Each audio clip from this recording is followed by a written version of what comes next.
नमस्कार। Saraswati agree classes में आपका एक बार फिर से स्वागत है।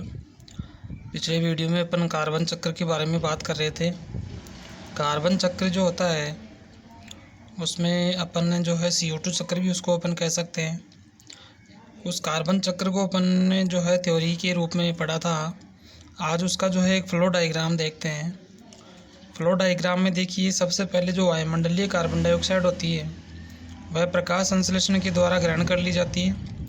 प्रकाश संश्लेषण के द्वारा ग्रहण की गई जो कार्बन डाइऑक्साइड है उसके साथ में जल मिलता है और जल मिलने के कारण से कार्बोहाइड्रेट बनता है। कार्बोहाइड्रेट जो बनता है उसी के साथ में ऑक्सीजन भी रिलीज होती है, ऑक्सीजन भी निकलती है।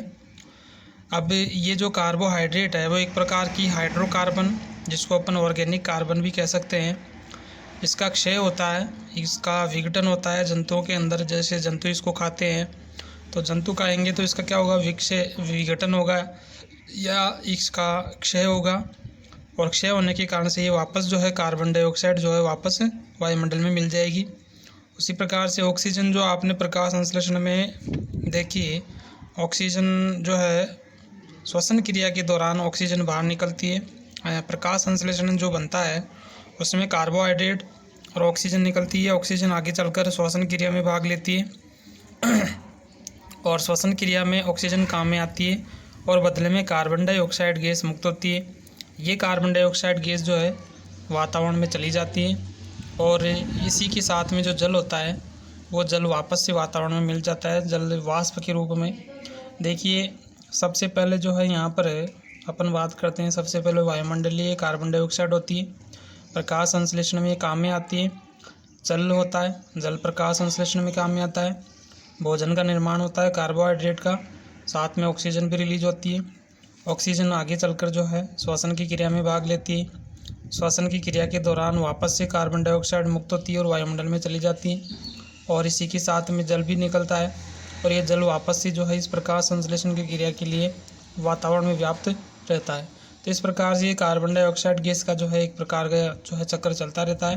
कार्बन डाइऑक्साइड जो गैस है वो इस प्रकार से जो है अलग अलग घटकों के अंदर प्रकाश संश्लेषण, श्वसन आदि में, क्षय में, इनमें जो है चलती है और कार्बन डाइऑक्साइड गैस वापस जो है वायुमंडल में चली जाती है। इस प्रकार से कार्बन डाइऑक्साइड गैस के साथ में जो कार्बन होता है उस कार्बन का यहाँ पर देखिए एक चक्र होता है। इस कार्बन का एक चक्रीकरण चलता है, इसलिए अपन इसको कार्बन चक्र भी कह सकते हैं। इसके बाद में अगला जो चक्र अपन पढ़ेंगे गैसीय चक्र में, उसका नाम है नाइट्रोजन चक्र। देखिए, नाइट्रोजन चक्र जो होता है वातावरण में किस प्रकार से चलता है, वही सर्वप्रथम वायुमंडलीय जो नाइट्रोजन होती है जिसको अपन N2 कहते हैं, ये वायुमंडलीय नाइट्रोजन जो होती है, ये वायुमंडलीय नाइट्रोजन जो है किस प्रकार से चलती है। ये वातावरण में जो वायुमंडलीय नाइट्रोजन रहती है भूमि के अंदर ये नाइट्रेट में बदल जाती है, और इसी के अलावा वायुमंडलीय जो नाइट्रोजन होती है, तो ये वायुमंडलीय नाइट्रेट जो बदलती है, वायुमंडलीय नाइट्रोजन जो है नाइट्रेट में बदलती है। ये विनाइट्रिककारी जो जीवाणु होते हैं वो विनाइट्रिककारी जीवाणु इसको नाइट्रेट में बदल देते हैं और वायुमंडलीय नाइट्रोजन जो होती है, स्थायीकारी जो जीवाणु होते हैं उसको उर्वरक फैक्ट्रियों के अंदर जो है नाइट्रेट में बदलते हैं। यानी एक रूप तो चलता है इस प्रकार से, बनता वही नाइट्रेट है, और एक रूप इस प्रकार से चलता है, मतलब विनाइट्रिककारी जीवाणु इसको नाइट्रेट में बदलते हैं और नाइट्रिककारी जीवाणु भी इसको उर्वरकों के अंदर या उर्वरक फैक्ट्रियों के अंदर नाइट्रेट में बदलते हैं। और तीसरा जो प्रक्रम अपना चलता है वो चलता है पादपों के अंदर। वायुमंडलीय जो नाइट्रोजन होती है उसको पौधे जो होते हैं वो नाइट्रेट के रूप में ग्रहण करते हैं। फिर ये जो पौधे हैं जब इनकी मृत्यु होती है तो मृत्यु होने के बाद में कार्बनिक पदार्थ बनते हैं, और कार्बनिक पदार्थ जो होते हैं वो कार्बनिक पदार्थ मृदा के अंदर अमोनियम बन जाते हैं, अमोनियम में परिवर्तित हो जाते हैं, और अमोनियम जो होती है वो आगे चलकर नाइट्राइट में बदल जाती है, और नाइट्राइट जो होती है वो वापस से नाइट्रेट में बदल जाती है, और नाइट्रेट जो है वापस पौधे द्वारा ग्रहण कर ली जाती है। इस प्रकार से एक प्रकार का ये चक्र चलता है। उसी प्रकार से जो जंतु होते हैं उन जंतुओं के अंदर भी जो है नाइट्रोजन पाई जाती है, यानी जो प्रोटीन बनती है। तो ये जो जंतु होते हैं जब ये पौधे खाते हैं, पौधों का जो भाग खाते हैं, इनमें नाइट्रोजन पाई जाती है प्रोटीन के रूप में, और ये नाइट्रोजन जो है प्रोटीन के रूप में इन जंतुओं के अंदर रहती है। जब ये मर जाते हैं तो मर जाने के बाद में इनके उत्सर्जन के द्वारा या इनकी मृत्यु के दौरान जो है कार्बनिक पदार्थ जो है मृदा में बन जाते हैं या मृदा में व्याप्त हो जाते हैं। ये कार्बनिक पदार्थ वापस अमोनियम बन जाते हैं।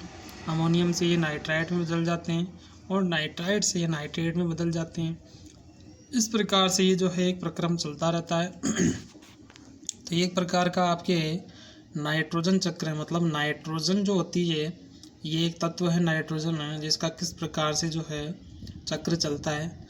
विस्तृत रूप से इसको जो है आगे अपन देखते हैं कि अन्य जो फ्लो डायग्राम है अपना उसके अंदर देखते हैं। ये आपका नाइट्रोजन चक्र है। सर्वप्रथम अपन जो है इसकी बात करते हैं, यानी जो नाइट्रोजन चक्र स्टार्ट होता है, जहाँ से शुरू होता है, ये होता है आपके वायवीय नाइट्रोजन से।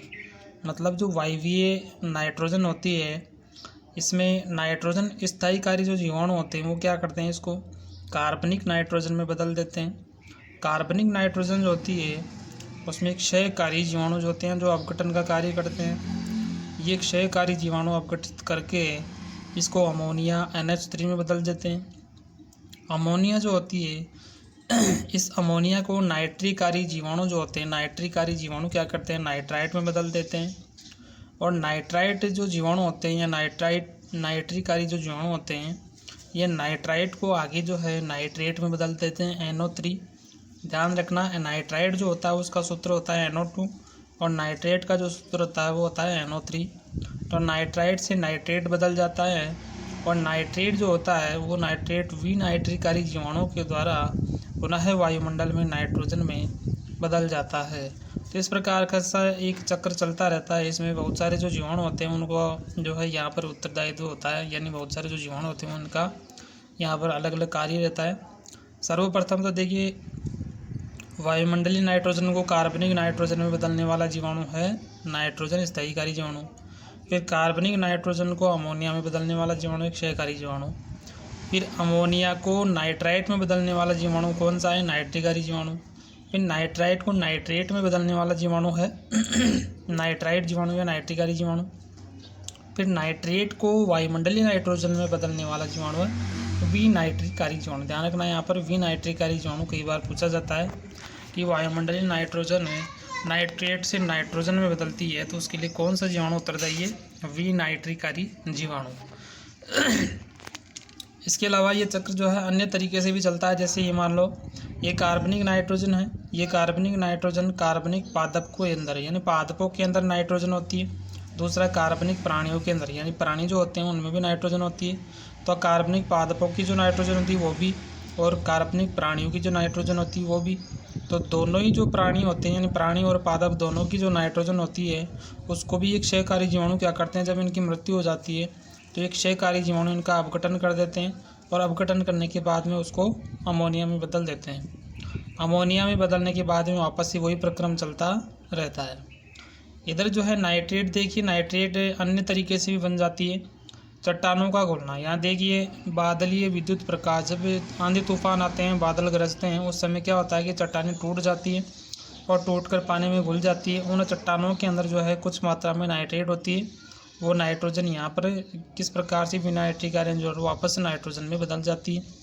उसी प्रकार से उर्वरक जो होते हैं वहाँ पर फैक्ट्रियों के अंदर भी अपन नाइट्रेट बनाते हैं, तो वो नाइट्रेट भी जो है अपन फसलों में डालते हैं, तो फसलों से वो नाइट्रेट जो है वापस से नाइट्रोजन में बदल जाती है। अपने जो वायुमंडल होता है वहाँ पर ये बदल जाती है।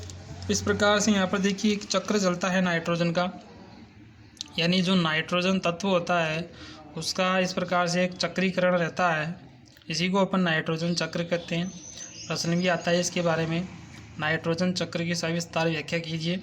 तब आपको जो है ये चित्र बनाना है। आप जो है वीडियो को पॉज करके इसका जो है स्क्रीनशॉट ले लेना, जिससे कि आप जो है ये नाइट्रोजन चक्र आसानी से समझ सकें। इसके बाद में देखिए नाइट्रोजन चक्र जो होता है उसमें अपन क्या क्या लिख सकते हैं, यानी थ्योरी जो होती है वो किस प्रकार से लिखेंगे। तो थ्योरी के लिए अपन जो है इसके अलग अलग स्टेप पढ़ेंगे। आइए देखते हैं। सबसे पहला जो आपका स्टेप है या जो चरण है उसमें नाइट्रोजन चक्र के अंदर आपको लिखना है ये जो वायुमंडलीय सर्वाधिक भाग होता है। वायुमंडल में आपको पता है कि सबसे ज़्यादा कौन सी गैस पाई जाती है, नाइट्रोजन पाई जाती है। और आपको पता है कितनी प्रतिशत पाई जाती है, 78% पाई जाती है। तो वायुमंडल का सर्वाधिक जो भाग होता है वो नाइट्रोजन से बनता है तथा जीवों द्वारा प्रोटीन्स, न्यूक्लिक अम्ल एवं अन्य नाइट्रोजनीय यौगिक बनाने के लिए आवश्यक है। यानी प्रोटीन बनाने के लिए भी नाइट्रोजन की आवश्यकता होती है, न्यूक्लिक अम्ल बनाने के लिए भी नाइट्रोजन की आवश्यकता होती है और नाइट्रोजनीय यौगिक बनाने के लिए भी नाइट्रोजन की आवश्यकता होती है। फिर देखिए वायुमंडलीय नाइट्रोजन अंतिम स्रोत रूप में काम आती है। यानी जो वायुमंडलीय नाइट्रोजन होती है वो इसमें अंतिम स्रोत के रूप में काम आती है बनाने के लिए। तो ध्यान रखना, सबसे पहले स्टेप में लिखना है आपको कि सर्वाधिक भाग जो होता है वायुमंडल का वो नाइट्रोजन से बना होता है और प्रोटीन, न्यूक्लिक अम्ल, नाइट्रोजन यौगिक जो होते हैं वो नाइट्रोजन से ही बने होते हैं। दूसरा स्टेप देखिए, वायु की नाइट्रोजन जो कि बहुत अधिक मात्रा में उपलब्ध होती है। यानी वायुमंडल की जो नाइट्रोजन होती है जो 78% रूप में पाई जाती है, सर्वाधिक मात्रा में पाई जाती है, वह रासायनिक तौर पर निष्क्रिय होती है। यानी वह रासायनिक तौर पर निष्क्रिय होती है, अतः यह नाइट्रेट या नाइट्रेट आयंस के रूप में उपयोग की जा सकती है। यानी रासायनिक तौर पर निष्क्रिय होती है नाइट्रोजन। ध्यान रखना, इस नाइट्रोजन को पौधे ग्रहण नहीं कर सकते, जंतु भी सीधे रूप में ग्रहण नहीं कर सकते, तो इसको अन्य रूप में बदल कर जो है इसको पौधे ग्रहण कर सकते हैं, जैसे नाइट्रेट या नाइट्राइट आयन जो NO3 इसका सूत्र होता है। तो नाइट्रेट के रूप में पौधे इसको ग्रहण कर सकते हैं। पौधे नाइट्रेट आयन को वातावरण से खनिज मेटाबोलाइट्स के रूप में प्राप्त करते हैं तथा ये नाइट्रेट आयन अमोनिया समूह NH3 व अन्य नाइट्रोजन के यौगिकों में बदल जा सकते हैं। यानी नाइट्रेट के रूप में तो ग्रहण किए जाते हैं, लेकिन इससे पहले क्या होता है कि जो आपकी नाइट्रोजन गैस होती है उसको सबसे पहले जो पौधे होते हैं वो क्या करते हैं, अमोनिया में बदलते हैं। अमोनिया जो समूह होता है, अमोनिया समूह मतलब NH3, अमोनिया जो समूह होता है उसका सूत्र है NH3। तो अमोनिया समूह में बदलता है। अमोनिया समूह में बदलने के बाद में क्या होता है कि ये नाइट्रेट में बदलती है और इसका वापस रिवर्स चले तो कैसा हो कि ये नाइट्रेट अमोनिया में बदलेगी और अमोनिया नाइट्रोजन में बदल जाएगा। तो इस प्रकार से अपने को ये दूसरा जो है स्टेप बताना है। तीसरी स्टेप में आपको क्या बताना है कि जो आपकी नाइट्रोजन है वो नाइट्रोजन के दूसरे स्रोत मिट्टी में खाद द्वारा मिल सकते हैं। यानी नाइट्रोजन का जो दूसरा स्रोत है, दूसरा स्रोत के रूप में मतलब यानी एक तो नाइट्रोजन आपको वायुमंडल से मिल सकती है और दूसरे रूप में आपको ये मिट्टी में भी प्राप्त हो सकती है। मिट्टी में कब प्राप्त होगी, जब मिट्टी में खाद होगी। इसके अलावा जल द्वारा चट्टानों के घुलने से भी ये आपको नाइट्रोजन प्राप्त हो सकती है। मतलब पौधे जो होते हैं, पौधों को सीधे रूप में जो है नाइट्रोजन प्राप्त नहीं होती है, इसको जो है बदलने की आवश्यकता होती है पौधों जो 3 रूपों में जो है पौधों को ये मिल सकती है। एक तो चट्टानों के द्वारा, यानी चट्टानें जल में घुल जाती है तो उससे प्राप्त हो सकती है। खाद के द्वारा, यानी मिट्टी के अंदर खाद मिलाते हैं, उर्वरक मिलाते हैं, उसके द्वारा प्राप्त हो सकती है। और वायुमंडलीय जो नाइट्रोजन होती है उसको काम में ले सकते हैं नाइट्रेट में बदलकर। इसके बाद में चौथा जो आपका चरण है, चौथा जो अध्याय है जिसको अपन जो है पद कह सकते हैं, चौथे चरण में नाइट्रेट्स की कुछ मात्रा वायुमंडल में भी उपस्थित रहती है जो कि नाइट्रोजन तथा ऑक्सीजन का विद्युत ऊर्जा के साथ मिलने के फलस्वरूप बनते हैं। इन्हें नाइट्रेट्स को वर्षा तब अपने जल के साथ पृथ्वी पर ले आती है। देखिए जो नाइट्रेट्स होते हैं, नाइट्रेट्स की कुछ मात्रा वायुमंडल में भी उपस्थित रहती है। नाइट्रेट्स, ये ध्यान रखना कि नाइट्रोजन गैस के रूप में नहीं पाया जाता है, नाइट्रोजन नाइट्रेट्स के रूप में भी वायुमंडल में पाया जा सकता है, लेकिन नाइट्रोजन तथा ऑक्सीजन का विद्युत ऊर्जा के साथ मिलने के फलस्वरूप बनते हैं। यानी नाइट्रोजन जब ऑक्सीजन के साथ में मिल जाती है तब यह नाइट्रेट्स बनते हैं। और ये नाइट्रेट्स जो होते हैं, आपको पता है कि NO3 नाइट्रेट्स जो होते हैं वो वर्षा के साथ में, जल के साथ में पृथ्वी पर गिरते हैं, जिसको अपन क्या कहते हैं, अम्ल वर्षा कहते हैं। ध्यान रखना, SO2 और NO3 यह आपके जो है दोनों ही जो आपके कारक हैं अम्ल वर्षा कराने में सहायक होते हैं। तो नाइट्रेट्स जो होते हैं वो भी आपके वातावरण में, वायुमंडल में पाए जाते हैं। और इसके अलावा SO2 सल्फर डाइऑक्साइड भी जो गैस पाई जाती है, ये अम्ल वर्षा के रूप में, कारक के रूप में सिद्ध होते हैं। चौथा जो चरण हुआ, इसके बाद में अपन पांचवा जो चरण पढ़ेंगे। पांचवें चरण में है कि पौधों की कार्बनिक जो संरचना होती है, कार्बनिक का मतलब होता है पौधे जो होते हैं वो कार्बन से मिलकर बने होते हैं। तो जो कार्बनिक संरचना होती है पौधों की, तो कार्बनिक संरचना द्वारा ली गई नाइट्रोजन इनकी मृत्यु तक रहती है। जो नाइट्रोजन इनके द्वारा ली जाती है वो इनके अंदर व्याप्त रहती है। जब इनकी मृत्यु होती है तभी ये मृदा में मिल जाती है। जंतुओं द्वारा उपयोगी नाइट्रोजन एक दूसरे से भी लेते हैं, यानी जंतुओं के द्वारा जो उपयोगी नाइट्रोजन होती है वो एक दूसरे के द्वारा ले ली जाती है और अंतिम रूप से पौधों के खाने से भी अंत में जंतुओं की मृत्यु हो जाती है।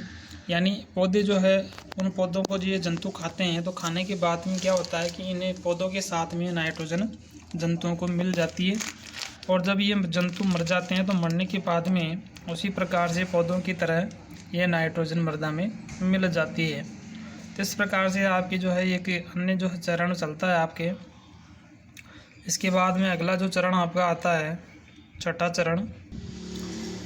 देखिए, समस्त जो नाइट्रोजन की मात्रा होती है, समस्त नाइट्रोजन की मात्रा जो मृत व सजीवों के शरीर से उपलब्ध होती है, अंतावस्था में जब इनकी अंतिम अवस्था होती है उस समय अमोनिया में बदल जाती है। यानी नाइट्रोजन की जो मात्रा होती है मृत व सजीवों के शरीर से उपलब्ध होती है और अंतावस्था में अमोनिया में बदल जाती है। यह पदार्थ वातावरण में उपलब्ध होता है, वातावरण में रहता है, जहाँ यह नाइट्रिकारी जीवाणु, नाइट्रिफिकेशन बैक्टीरिया जो होते हैं उनके लिए खाद्य पदार्थ बनाता है। तो देखिए, यहाँ वातावरण में उपलब्ध रहती है नाइट्रोजन। ये जो अमोनिया होता है, ये अमोनिया जो है वातावरण में पाई जाती है और नाइट्रिकारी जो जीवाणु होते हैं इनके लिए खाद्य पदार्थ में कन्वर्ट हो जाती है। तो समस्त नाइट्रोजन की मात्रा जो मृत व सजीवों के शरीर से उपलब्ध होती है अंतावस्था अमोनिया में बदल जाती है। यानी नाइट्रोजन जो होती है वो मृत जीवों के अंदर, सजीवों के अंदर पाई जाती है। जब इनकी अंतावस्था आती है उस समय ये अमोनिया में बदल जाती है और ये जो अमोनिया है ये वातावरण में उपलब्ध होती है। जब नाइट्रिकारी जीवाणु होते हैं तो ये नाइट्रिकारी जीवाणु जो होते हैं वो क्या करते हैं, इस अमोनिया को नाइट्रेट में बदल देते हैं। इस प्रकार से ये 6 चरण जो है आपको इसके अंदर नोट करने हैं। इस प्रकार से आपका यह नाइट्रोजन चक्र कंप्लीट होता है। इसके बाद में अपन जो अगला चक्र है गैसीय चक्र, उसके बारे में चर्चा करते हैं। अगला चक्र है ऑक्सीजन चक्र, जिसको O2 चक्र भी कहते हैं। इसमें देखिए पादप उत्पादन कार्बोहाइड्रेट्स होता है। पादप उत्पादन कार्बोहाइड्रेट्स जो है उसको अपन जो है 2 रूपों में डिवाइड करते हैं। एक तरफ देखिए इधर लिख रखा है भोजन और दूसरी तरफ लिख रखा है भोजन। तो इस भोजन से क्या होगा, यानी इस भोजन से क्या होगा, इस भोजन से क्या होगा, वायुमंडलीय जो ऑक्सीजन होती है इस वायुमंडलीय ऑक्सीजन को काम में लिया जाता है श्वसन की क्रिया के दौरान। इस श्वसन की क्रिया के दौरान ये ऑक्सीजन जो होती है इस ऑक्सीजन का उपयोग किया जाएगा। इस ऑक्सीजन का उपयोग करके और ये जो भोजन होता है इस भोजन का विखंडन होता है। विखंडन होने से क्या होता है, एक तरफ कार्बन डाइऑक्साइड बनती है और एक बनता है आपकी जल। तो श्वसन की क्रिया के दौरान कार्बन डाइऑक्साइड और जल का निर्माण होता है। उसी प्रकार से जो आपके वायुमंडलीय ऑक्सीजन जो होती है इस वायुमंडलीय ऑक्सीजन में इधर जो है एक प्रक्रम चलता है प्रकाश संश्लेषण। प्रकाश संश्लेषण की क्रिया में क्या होता है कि जो यहाँ पर जल बना है ये जल और इस श्वसन के दौरान जो कार्बन डाइऑक्साइड गैस निकली है ये कार्बन डाइऑक्साइड गैस जो है यहाँ पर इस प्रकाश संश्लेषण में काम में आ जाती है। और ये प्रकाश संश्लेषण की क्रिया के दौरान क्या होता है कि ये जल और कार्बन डाइऑक्साइड गैस का उपयोग करके प्रकाश संश्लेषण की क्रिया में भोजन का निर्माण होता है और भोजन के साथ में यहाँ वायुमंडलीय ऑक्सीजन में निकलती है, यानी O2 गैस भी यहाँ पर निकल जाती है। तो देखिए इस प्रकार से यहाँ पर ये ऑक्सीजन का चक्र चलता है। ध्यान रखना है आपको, ऑक्सीजन और कार्बन डाइऑक्साइड जो 2 प्रक्रियाएँ होती है श्वसन की और प्रकाश संश्लेषण की, इस प्रकाश संश्लेषण और श्वसन की क्रिया में दोनों में क्या होता है कि उल्टा प्रक्रम चलता है। इसमें तो क्या होता है कि भोजन जो होता है उसका ऑक्सीजन की उपस्थिति में विखंडन होता है और जल तथा कार्बन डाइऑक्साइड निकलती है, जबकि इसमें क्या होता है कि जल और कार्बन डाइऑक्साइड गैस का उपयोग करके भोजन और ऑक्सीजन का निर्माण होता है। तो इस प्रकार का एक प्रक्रम चलता रहता है कि प्रकाश संश्लेषण में कार्बन डाइऑक्साइड ले ली जाती है और श्वसन में ऑक्सीजन ले ली जाती है, कार्बन डाइऑक्साइड गैस छोड़ दी जाती है। तो उल्टा प्रक्रम चलता है। ये प्रक्रम जो है आपका ऑक्सीजन चक्र कहलाता है। अब इसको भी अपन जो है अलग अलग स्टेप में पढ़ते हैं। तो सबसे पहला जो स्टेप है अपना वो देखिए क्या है। सर्वप्रथम जो आपके स्टेप है उसके अंदर देखिए, ऑक्सीजन गैस के रूप में श्वसन क्रिया से जीवधारियों के शरीर में प्रवेश करती है और इस क्रिया में कार्बन डाइऑक्साइड तथा जल उत्पन्न होते हैं। इस प्रकार निर्मित उपापचयी जल शरीर में उपस्थित जल में मिल जाता है। तो सबसे पहले क्या होता है कि जो आपकी ऑक्सीजन गैस है वो श्वसन की क्रिया के लिए, श्वसन की जो क्रिया होती है उस क्रिया के लिए ऑक्सीजन गैस का जो है जीवधारी काम में लेते हैं या जीवों के शरीर में ये प्रवेश करती हैं। प्रवेश करने के बाद में क्या होता है कि इसके द्वारा भोजन का विखंडन होता है और कार्बन डाइऑक्साइड गैस तथा जल का निर्माण होता है। ये जो जल निकलता है ये जल उपापचयी जल कहलाता है और ये अपने शरीर के जल में मिल जाता है। दूसरे चरण में क्या है कि परंतु जो अंततोगत्वा उपापचयी जल का कुछ भाग जैव पदार्थ उत्पादन में उपयोग हो जाता है, कुछ भाग उत्सर्जन द्वारा वापस पर्यावरण में चला जाता है और कुछ मात्रा पौधों में प्रकाश संश्लेषण में काम में आ जाती है। यानी जो जल अपने शरीर में प्रवेश करता है, यानी जो अपने शरीर में जो जल होता है या उपापचयी जो जल होता है वो उपापचयी जल कुछ मात्रा में तो क्या होगी, उत्सर्जन की क्रिया के दौरान बाहर निकल जाता है, पर्यावरण में मिल जाता है और कुछ भाग जो होता है वो प्रकाश संश्लेषण की क्रिया में काम में आ जाता है और कुछ भाग जो होता है अपने शरीर के अंदर जो है उपापचयी क्रियाओं के लिए काम में आ जाता है। तीसरे चरण में प्रकाश संश्लेषण से उत्पन्न ऑक्सीजन वापस फिर वायुमंडल में मिलकर चक्र पूरा करती है। यानी प्रकाश संश्लेषण से जो आपकी ऑक्सीजन निकलती है, O2 निकलती है, वो वायुमंडल में मिल जाती है और चक्र को पूरा करती है और प्रकाश संश्लेषण में ऑक्सीजन निम्नवत उत्पन्न होती है। देखिए प्रकाश संश्लेषण की यहाँ पर देखिए प्रक्रिया या जो आपकी अभिक्रिया वो दे रखी है। इस अभिक्रिया में देखिए C6CO2 carbon dioxide plus 12 H2O है, 12 जो मोल है वो आपके जल के हैं और 6 आपके जो है कार्बन डाइऑक्साइड के हैं। इन दोनों से क्या होगा कि जल और कार्बन डाइऑक्साइड गैस से भोजन का निर्माण होगा पौधों में और भोजन जो है यहाँ पर बनता है C6H12 और 6 ग्लूकोज जिसको अपन कहते हैं और साथ में यहाँ पर 6 O2 बनती है, ऑक्सीजन बनती है और प्लस 6 H2O बनता है, जल बनता है। यानी जल कार्बन डाइऑक्साइड जिसको अपन कहते हैं कार्बन डाइऑक्साइड गैस और जल, इन दोनों का मिलने से क्या होता है कि कार्बोहाइड्रेट यानी ग्लूकोज का निर्माण होता है और ऑक्सीजन निकलती है और जल निकलता है। इस प्रकार से ये प्रक्रम जो है आपका प्रकाश संश्लेषण कहलाता है। देखिए वायुमंडलीय तथा पानी में घुलित ऑक्सीजन प्रकाश संश्लेषण के सह उत्पादक होती है। यानी वायुमंडलीय तथा पानी में घुलित जो ऑक्सीजन होती है O2 वो प्रकाश संश्लेषण की सह उत्पादक होती है। यहाँ पर देखिए सह उत्पादक का मतलब है कि जो मुख्य उत्पाद है आपका वो तो क्या है, आपका ग्लूकोज है और सह उत्पाद क्या है, आपका ऑक्सीजन और जल है। तो यहाँ पर प्रकाश संश्लेषण की क्रिया के दौरान सह उत्पादक के रूप में ऑक्सीजन बाहर निकलती है। पौधे तथा जंतु ऑक्सीजन को श्वसन में उपभोग करते हैं और CO2 के रूप में वायुमंडल तथा पानी में लौटा देते हैं। यानी ये जो आपके सह उत्पाद के रूप में ऑक्सीजन निकलती है, इस ऑक्सीजन को पौधे और जंतु श्वसन की क्रिया के लिए काम में ले लेते हैं और बदले में कार्बन डाइऑक्साइड तथा जल को वापस से वातावरण में लौटा देते हैं। इस प्रकार से ये प्रकाश संश्लेषण की क्रिया चलती है। हरे पौधों द्वारा कार्बोहाइड्रेट संश्लेषण में मुख्य कच्चे पदार्थ के रूप में उपयोग की जाती है। यानी आपकी जो हरे पौधे होते हैं वो हरे पौधे क्या करते हैं, CO2 जो है उस CO2 को कार्बोहाइड्रेट के निर्माण के लिए कच्चे पदार्थ के रूप में उपयोग में ले लेते हैं। तो इस प्रकार से जो है ये आपका ऑक्सीजन का चक्र चलता है। यानी प्रकाश संश्लेषण और श्वसन इन दो प्रक्रमों के द्वारा ये आपका ऑक्सीजन चक्र चलता है। तो ये आपका ऑक्सीजन चक्र कंप्लीट है। इसके बाद में अगला जो आपका चक्र है जिसका नाम है जल चक्र या वाटर साइकिल, उसके बारे में अपन नेक्स्ट वीडियो के अंदर बात करेंगे। धन्यवाद।